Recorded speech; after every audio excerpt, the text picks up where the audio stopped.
10 محرم الحرام کو کربلا کا واقعہ رونما ہوا تو اس موسم میں اطراف و اکناف عالم میں اس حوالے سے بات ہوتی ہے، ذکر کیا جاتا ہے۔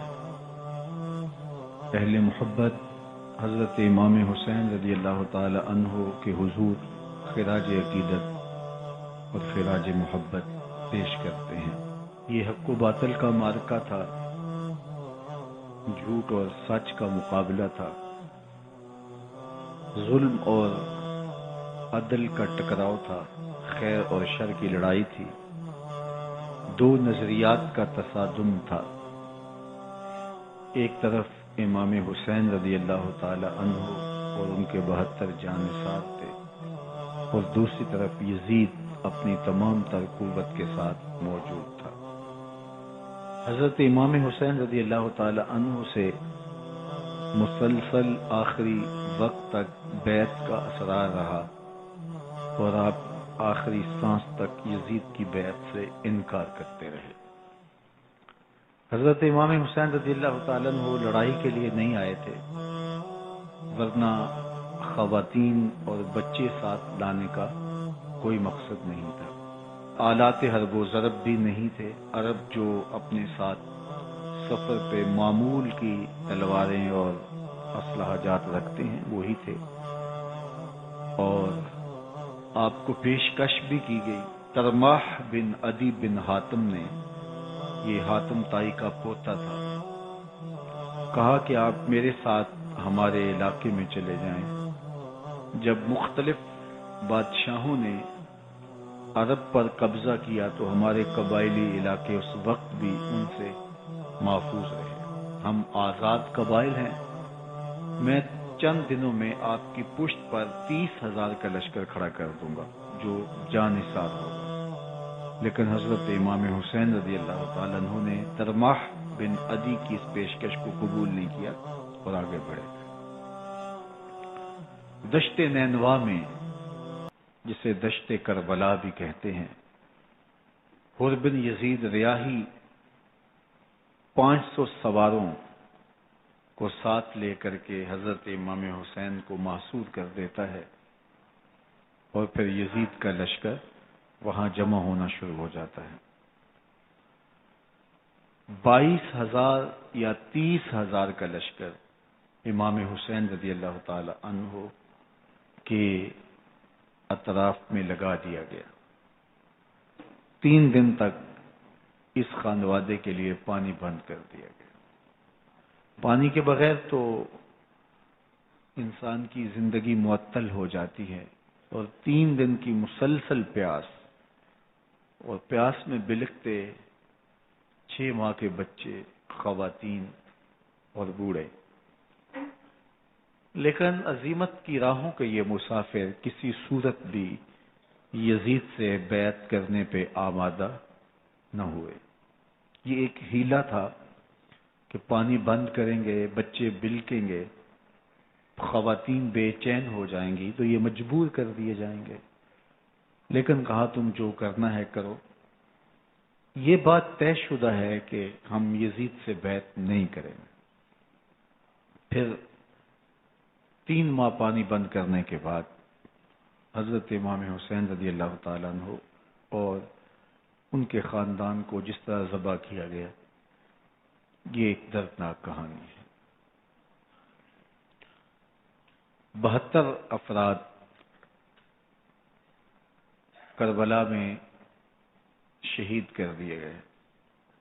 اہل حق کا یہ قافلہ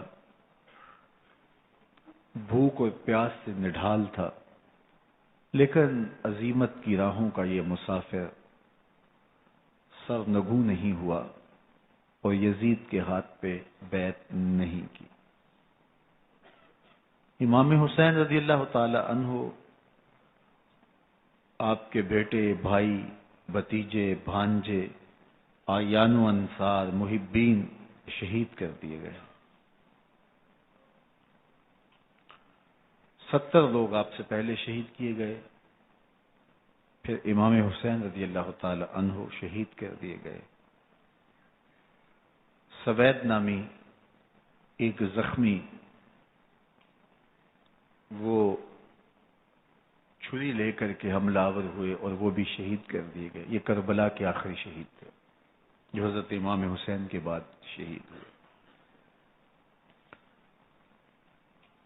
لیکن ان کی خون آشام تلواروں کی ابھی پیاس نہیں بجھی اور ان کی آتش غیظ و غضب ابھی ٹھنڈی نہیں ہوئی. شمر الجوشن حضرت علی اوسط جنہیں امام زین العابدین کے نام سے دنیا جانتی ہے، 14 سال کی عمر میں تھے، بیمار تھے، خیمے میں گھس کے ان کو بھی شہید کرنے لگا. تو حمید بن مسلم نے کہا کہ کیا بچوں کو بھی شہید کیا جائے گا؟ تو وہ رک گیا. عمر بن سعد کے حکم نامے سے مقدس لاشوں پر گھوڑے دوڑائے گئے، حتیٰ کہ ان کی ہڈیاں چور چور ہو گئیں اور شہیدوں کے سر نیزوں پہ چڑھا دیے گئے. حسین ابن علی اور ان کے آیان و انصار کاٹ دیے گئے. فتح کے نقارے بجے، جشن منائے گئے اور یہ قافلہ کربلا سے کوفے کی جانب روانہ ہوا. شہیدوں کے سر نیزوں پہ آگے آگے چل رہے ہیں اور اونٹوں کے اوپر حضور کی بیٹیاں، حضور کی شہزادیاں اور حضرت امام زین العابدین کو باندھا گیا ہے. اور یہ تقدس مآب قافلہ کوفے پہنچتا ہے. ابن زیاد بہت خوش تھا کہ جیسے اس نے کوئی بہت بڑا کام کر لیا ہو. نواسہ رسول کا سر ایک تشت میں رکھا اس کے سامنے تھا اور وہ چھڑی سے آپ کے ہونٹوں اور آپ کے دانتوں پر ضرب لگاتا.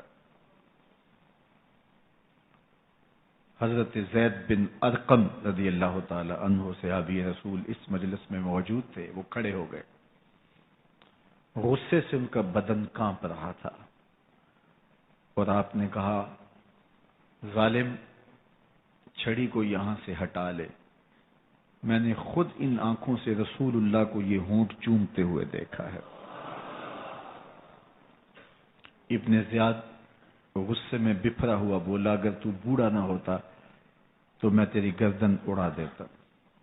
حضرت زید بن ارقم روتے ہوئے دربار سے باہر نکلے اور ساتھ اہل کوفہ کو مخاطب کر کے کہا کہ اہل کوفہ، تم نے حسین ابن علی کو شہید کر دیا اور ابن مرجانہ کے غلام بن گئے. حضرت زینب سلام اللہ علیہا ایک کونے میں بیٹھی تھی، پرانے کپڑوں میں ملبوس. ایک وہ وقت بھی تھا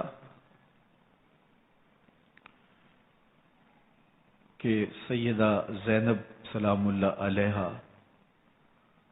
جب کوفے میں آئیں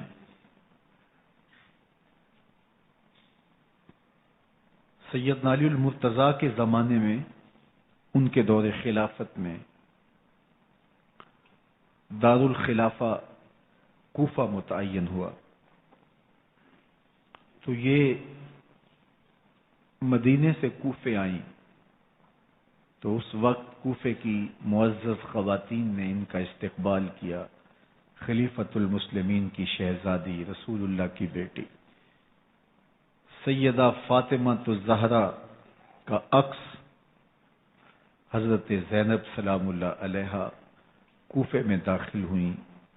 تکریم، عزت اور وقار کے ساتھ آپ کا استقبال کیا گیا اور آپ خواتین کو درس قرآن دیتی، حضور کی شریعت سکھاتی اور آج وہی کوفہ ہے، وہی دیوار و در ہے، اور وہی زینب ہے، اور آج زینب کے ساتھ حسین ابن علی کا کٹا ہوا سر ہے۔ پرانے کپڑوں میں ملبوس حضرت زینب سلام اللہ علیہ آج اسی کوفے میں داخل ہوئی ہیں۔ دارالامارت کے ایک کونے میں تشریف فرما ہے کہ ابن زیاد پوچھتا ہے یہ خاتون کون ہے؟ حضرت زینب خاموش رہی۔ اس نے دوسری مرتبہ پوچھا، آپ پھر خاموش رہی۔ تیسری مرتبہ پوچھا، آپ پھر خاموش رہی۔ پھر ایک لونڈی نے بتایا یہ زینب بنت علی ہیں۔ تو اس کے سامنے حضرت امام حسین کا کٹا ہوا سر پڑا تھا، اور وہ حضرت زینب سے مخاطب ہو کے کہنے لگا کہ اللہ نے تمہیں شکست دی اور یزید بن معاویہ کو فتح عطا کی۔ تو حضرت زینب سلام اللہ علیہ پھر دربار ابن زیاد میں ایک خوبصورت خطبہ عطا کیا۔ زینب بول رہی تھی، لگ رہا تھا مولا کائنات بول رہے ہیں۔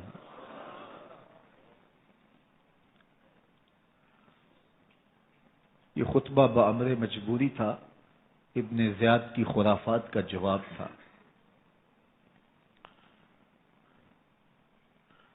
تو ابن زیاد سے اس کا جواب تو نہ بن پڑا، لیکن کہنے لگا کہ بڑی مکفہ اور مسجع گفتگو کی، تمہارا باپ علی بھی بہت اچھا شاعر تھا۔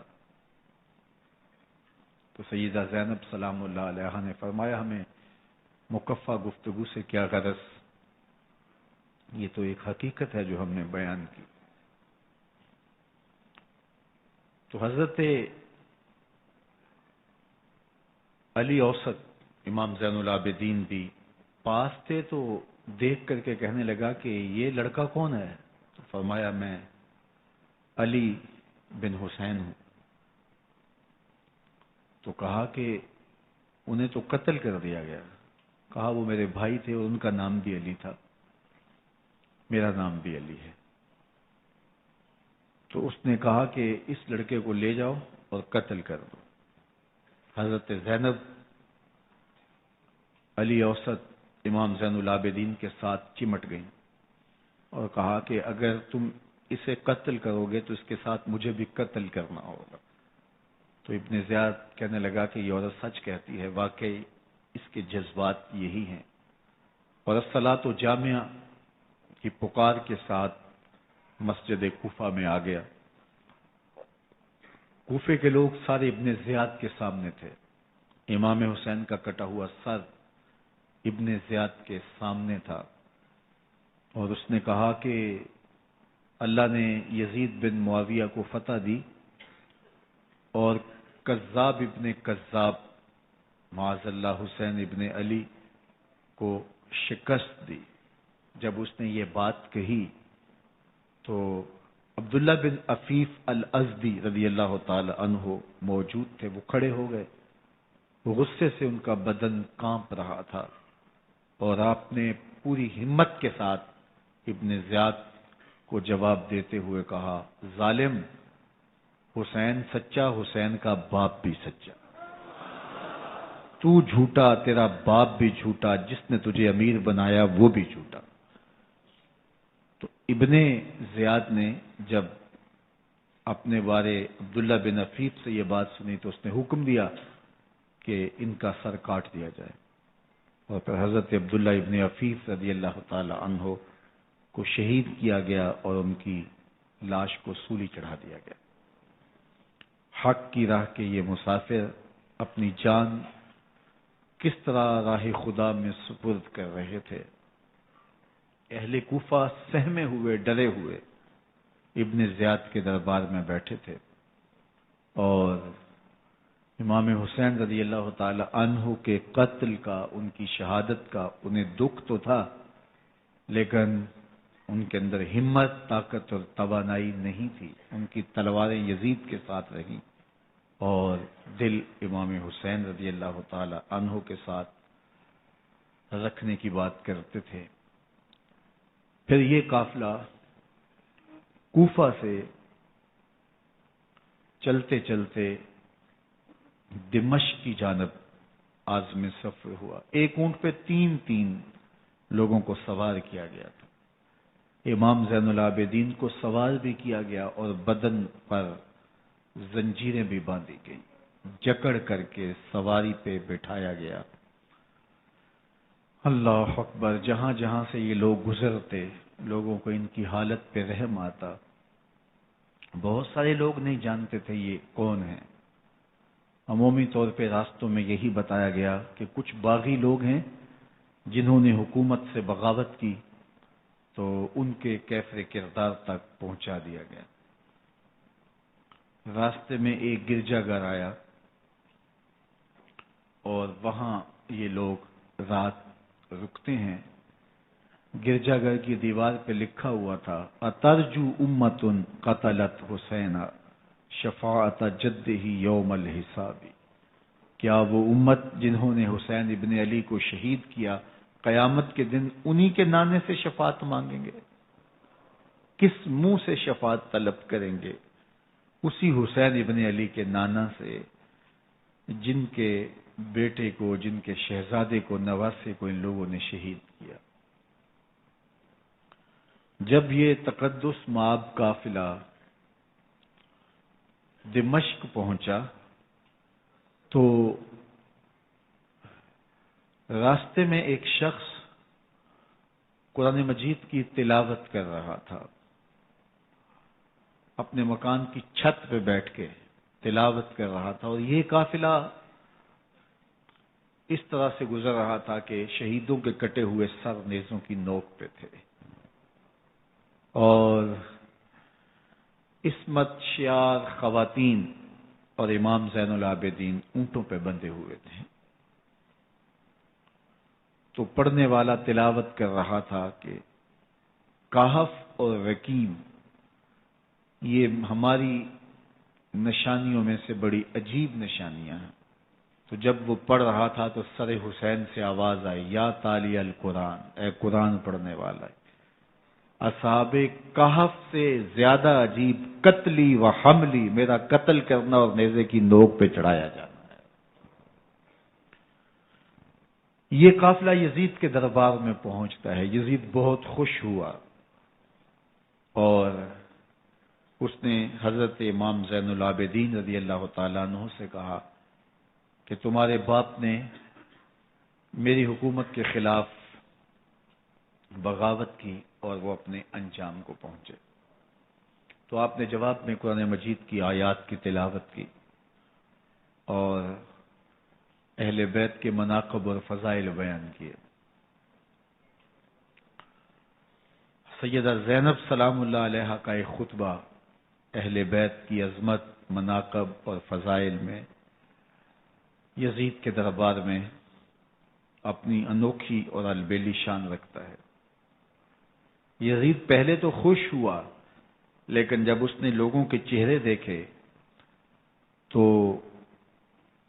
وہ پریشان ہو گیا. حتیٰ کہ یزید کے دربار میں ایک عیسائی سفیر آیا ہوا تھا تو اس نے جب کٹے ہوئے سر دیکھے اور خستہ حال سادات کی شہزادیوں کو دیکھا تو اس نے کہا یہ کون لوگ ہیں؟ تو اسے بتایا گیا تو اس نے بڑے تعصف کا اظہار کیا.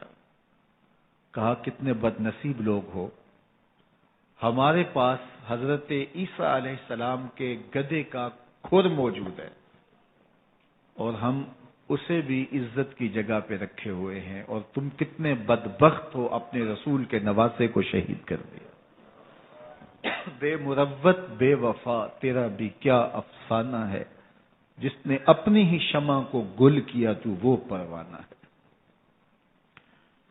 تو یزید نے جب لوگوں کے تیور دیکھے اور بدلتے ہوئے حالات دیکھے تو اس نے تعصف کا اظہار کیا اور کہا اللہ برا کرے ابن زیاد کا، وہ امام حسین کو میرے تک پہنچنے دیتا تو میں ان سے اچھا معاملہ کر لیتا. کچھ لوگ اس سے یزید کو بری و ذمہ قرار دینے کی کوشش کرتے ہیں لیکن یزید کے اپنے حکم سے سب کچھ ہوا۔ ابن اسیر نے لکھا ہے کہ جب یزید مرا تو ابن زیاد دمشق آ رہا تھا، اس کے ساتھ مسافر بن شریح بھی تھا، تو اچانک وہ کچھ سوچنے لگا۔ تو مسافر بن شریح نے کہا کہ ابن زیاد میں تمہیں بتاؤں تم کیا سوچ رہے ہو؟ کہا بتاؤ۔ کہا تم یہ سوچ رہے ہو کہ میں نے نواسہ رسول کو شہید کیوں کیا؟ تو کہنے لگا کہ یہ مجھے یزید کا حکم تھا، اور اگر میں نواسہ رسول کو شہید نہ کرتا تو وہ مجھے قتل کر دیتا۔ اور جب مسلم بن عقبہ کو مدینہ المنورہ کی حرمت کو پامال کرنے کے لیے اور حضرت عبداللہ ابن زبیر رضی اللہ تعالیٰ عنہ کی خلافت کے اعلان کے بعد مکہ المکرمہ پر حملے کے لیے جو یزید نے بھیجا، تو اس سے قبل اس نے ابن زیاد کو کہا کہ یہ کام تم کرو۔ تو ابن زیاد نے جو جواب دیا وہ یہ تھا کہ میں تمہارے کہنے پہ پہلے ہی نواسہ رسول کو شہید کر چکا ہوں، اب نواسہ رسول کو شہید کرنا اور کعبۃ اللہ کی حرمت کو پامال کرنا، یہ دو چیزیں میں جمع نہیں کروں گا، اور اس نے بادشاہ کے حکم کا انکار کر دیا۔ تو یزید نے امام حسین رضی اللہ تعالیٰ عنہ کی شہادت کا حکم دیا تھا ابن زیاد کو، اور یہ دو گواہیاں میں نے ابن زیاد سے آپ کے سامنے رکھی۔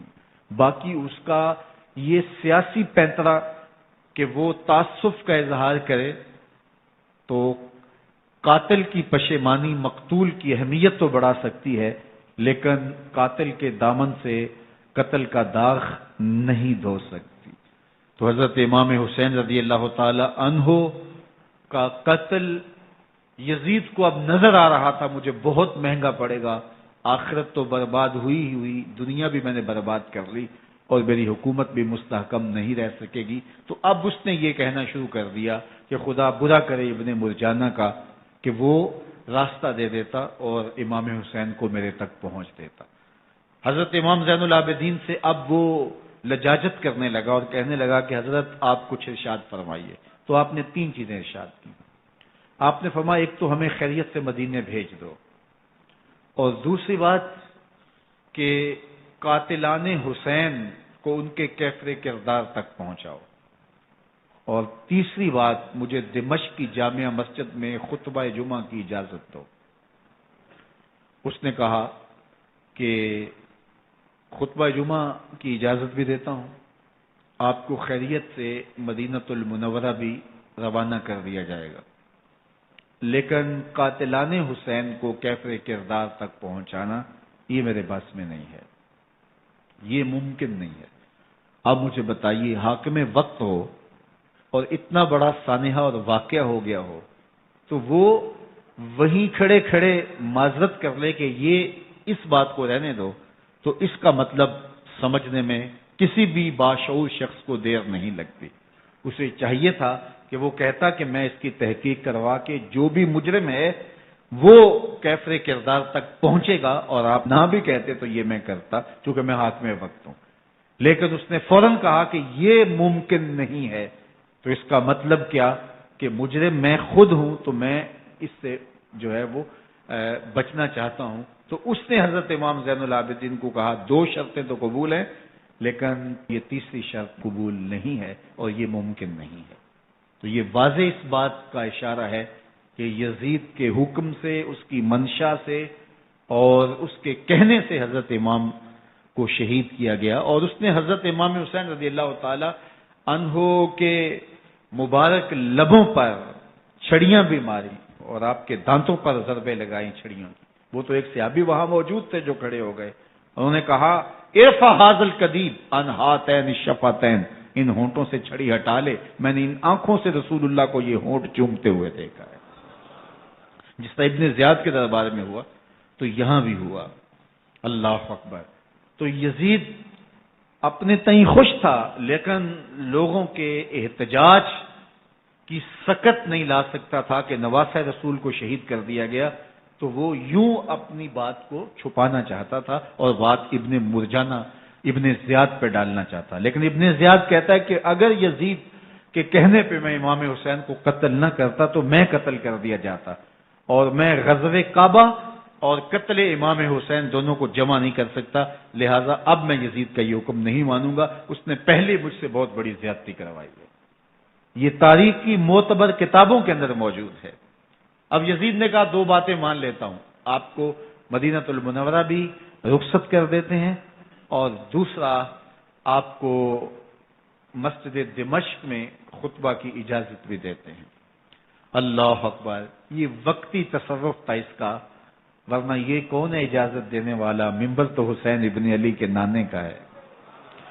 خیر، مسجد دمشق میں گئے، لوگوں کا ہجوم تھا، حضرت امام زین العابدین ممبر پہ جلوہ فراز ہوئے، خطابت تو ان کے گھر کی لونڈی ہے، تو جب آپ نے کھڑے ہو کر کے خطبہ دیا اور فضائل و مناقب اہل بیت بیان کیے، لوگوں کے سینوں کے اندر آتش محبت اہل بیت کی جوش مارنے لگی۔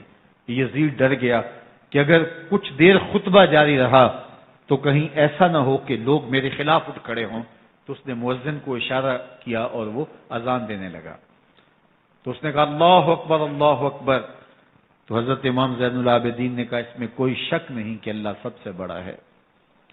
پھر کہا اشہد اللہ الہ الا اللہ، تو امام زین العابدین نے فرمایا کہ ہم نے اس بات کی اپنے خون سے گواہی دی ہے کہ اللہ کے علاوہ کوئی معبود نہیں ہے۔ پھر اس نے کہا اشہد ان محمد رسول اللہ، تو حضرت امام زین العابدین نے یزید کی آنکھوں میں آنکھیں ڈال کے کہا یزید دیکھ، اذان میں تیرے نانے کا نام ہے یا میرے نانے کا نام ہے؟ تو حسین ابن علی رضی اللہ تعالیٰ عنہ کا نام کبھی بھی مٹنے والا نہ، زیاد کا وہ ستم رہا نہ یزید کی رہی وہ جفا، رہا تو نام حسین جسے زندہ رکھتی ہے کرب۔ یزید نے امام حسین رضی اللہ تعالیٰ عنہ کو راستے سے ہٹا دیا، اس کا خیال تھا کہ یہ باغی ہیں اور میں ان کو کچل دوں۔ حضرت امام حسین شہید کر دیے گئے، ان کا خاندان شہید کر دیا گیا۔ صرف 14 سال کے امام زین العابدین رضی اللہ تعالی عنہ اس حادثے میں، اس واقعہ میں جو ہے وہ بچے، اور سب سے زیادہ دکھ اپنی آنکھوں سے انہوں نے دیکھے، کربلا کا منظر بھی دیکھا، کوفے کا دارالعمارہ بھی دیکھا، اور دمشق کا دربار یزید بھی دیکھا، اور پھر یہاں سے مدینے پہنچ کر اہل مدینہ سے جو سامنا ہوا امام زین العابدین نے وہ لمحے بھی دیکھے۔ کہتے ہیں اس واقعہ کربلا کے بعد حضرت امام زین العابدین کبھی ہنسے نہیں تھے، جب بھی پانی پینے لگتے تو رو پڑتے، انہیں شاید سکینہ کی پیاس یاد آ جاتی تھی۔ امام زین العابدین کا رنگ زرد ہو جاتا جب کربلا کی یاد آتی، اور بسا اوقات شہر سے وحشت ہونے لگتی اور دور باہر نکل جاتے اور جا کر کے وہاں خیمہ گاڑ لیتے اور مہینہ مہینہ وہاں ذکر و فکر اور عبادت میں لگے رہتے۔ امام زین العابدین کے ہاتھوں میں ہتھ کڑیاں، پاؤں میں زنجیریں، اور اونٹ پہ باندھ کر کے جب حضرت امام زین العابدین کو شہیدوں کی لاشوں کے قریب سے گزارا گیا تو غشی پہ غشی طاری ہو رہی تھی امام زین العابدین پہ، اور وہ گھڑیاں بھی امام زین العابدین پر کتنی دردناک تھیں کہ جب شہزادیاں اونٹوں کے ساتھ باندھی گئی تھی اور امام زین العابدین اپنے بابا کا سر اپنے سامنے چلتا ہوا دیکھتے تھے، اور یہ دردناک لمحے کہ جب رات کی گھڑی آئی تو زینب سلام اللہ علیہ نے دیکھا کہ زین العابدین کے آنسو نہیں تھمتے اور ان کو غشی پہ غشی آتی ہے، تو وہ آگے بڑھ کے ان کو اپنی آغوش میں سمیٹتی ہیں اور کہا زین العابدین کیا ہوا؟ کہا کہ پھپھو جان اگر ہو سکے تو بابا کا سر کچھ دیر کے لیے میری گود میں نہیں آ سکتا ہے۔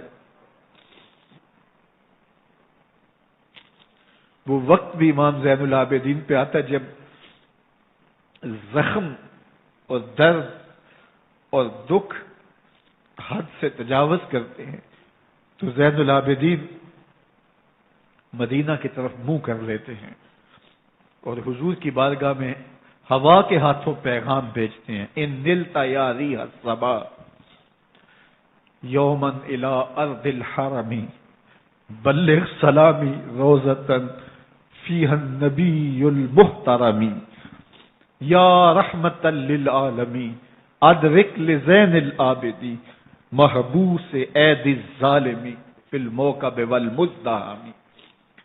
امام زین العابدین نے یہ سارا دردناک منظر اپنی آنکھوں سے دیکھا اور یہ سارے دکھ سہے۔ امام زہری کہتے ہیں کہ ولید کے زمانے میں دوبارہ امام زین العابدین کو پکڑ لیا گیا اور ان کے ہاتھوں میں دوبارہ ہتھ کڑیاں اور پاؤں میں بیڑیاں ڈال دی گئیں۔ میں ملنے گیا تو جو ہی امام کے ہاتھوں میں ہتھ کڑیاں دیکھی تو میرا دل ڈولنے لگا اور میری آواز گلے میں دب گئی اور آنسو تھے کہ تھمتے نہیں تھے۔ تو امام زین العابدین نے مجھے دیکھا تو مجھے تسلی دیتے ہوئے کہا، زہری کیا ہوا تمہیں؟ تو میں نے کہا، حضرت کربلا میں تھوڑے دکھ دیکھے تھے اور اب یہ حالت مجھ سے دیکھی نہیں جا رہی۔ تو امام زین العابدین نے ان زنجیروں کو اور ان ہتھ کڑیوں کو جن سے آپ جکڑے گئے تھے جھٹکا دیا، لوہے کی زنجیریں ٹوٹ گئیں۔ کہا، زہری ہم اللہ کی تقدیر پہ راضی ہے ورنہ یہ زنجیریں کیا ہوتی ہیں۔ امام زین العابدین کو اللہ نے عزتوں سے نوازا تھا، ہر دور کے حاکم وقت ڈرتے تھے اور ان کی عزت سے حسد کرتے تھے۔ ولید بن عبد الملک بنو امیہ کا بڑا تگڑا حکمران گزرا ہے۔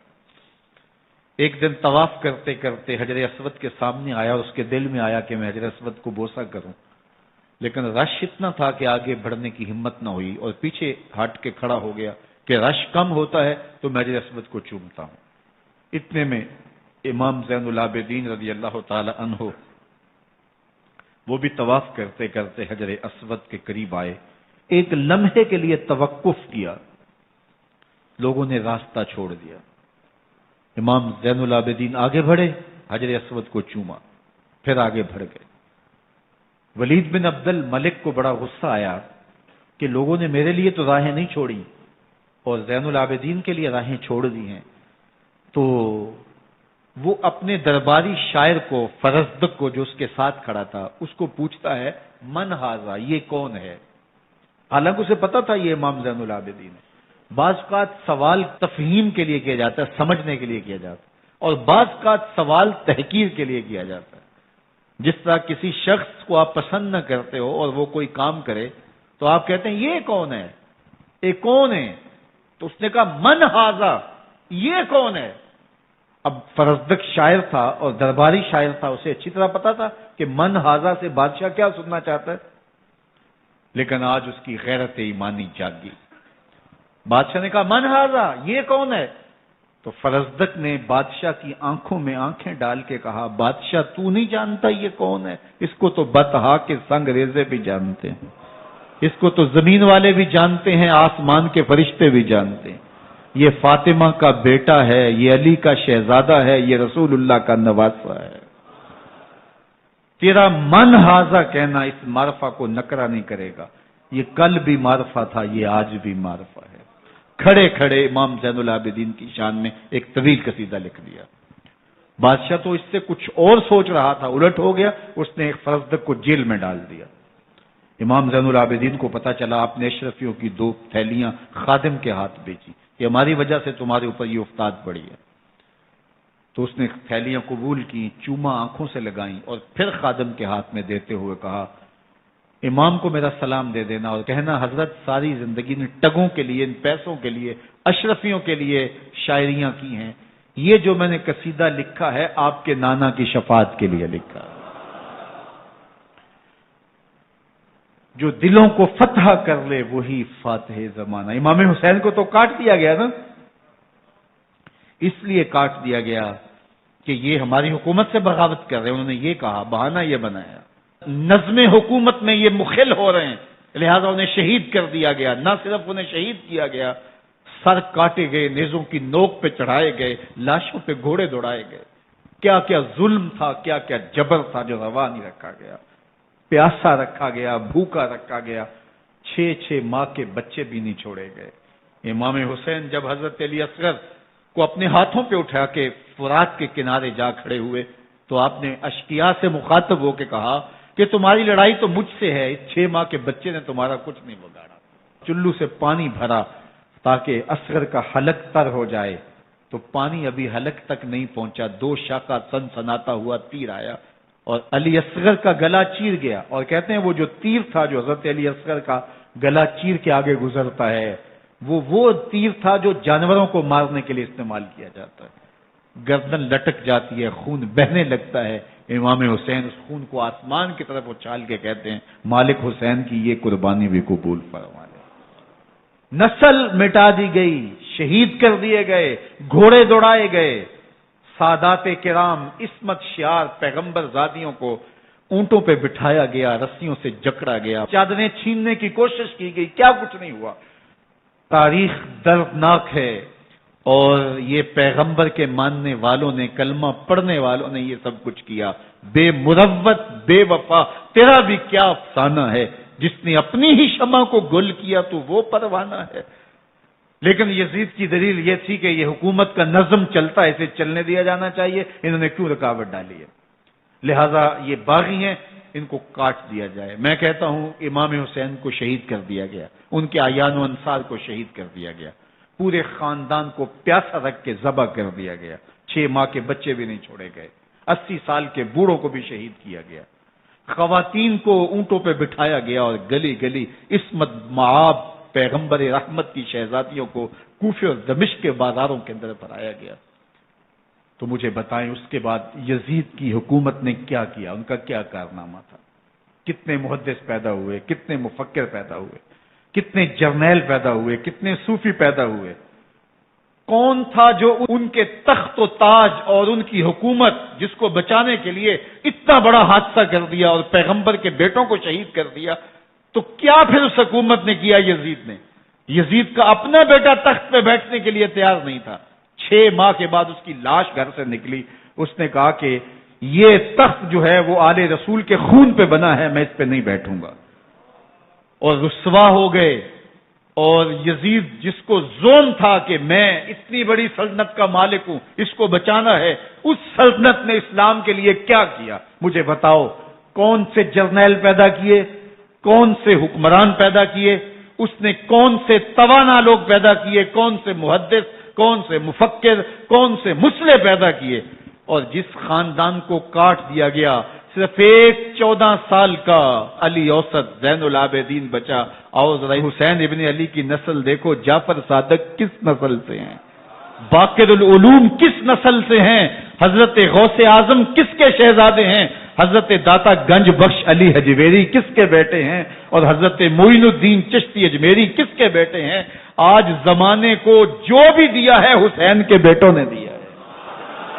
یزید تخت بچا کر بھی امت کو کچھ نہ دے سکا، اور امام حسین نے سب کچھ لٹا کے امت کو ایمان کی بہاریں عطا کر۔ آج جہاں بھی ممبر و محراب کی رونق نظر آ رہی ہے، اس کے پیچھے حسین کا کوئی بیٹا کھڑا ہوا نظر آئے۔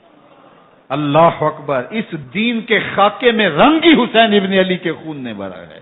حسین اگر نہ شہید ہوتا تو آج گھر گھر یزید ہوتا، اسلام کی عظمت عیاں نہ ہوتی، خدا کے گھر میں اذان نہ ہوتی، بار الہ نوحہ سناتا پھرتا، تا روز جزا اشک بہاتا پھرتا، امداد نہ کرتے اگر کربلا میں حسین، اسلام تیرا ٹھوکریں کھاتا پھرتا۔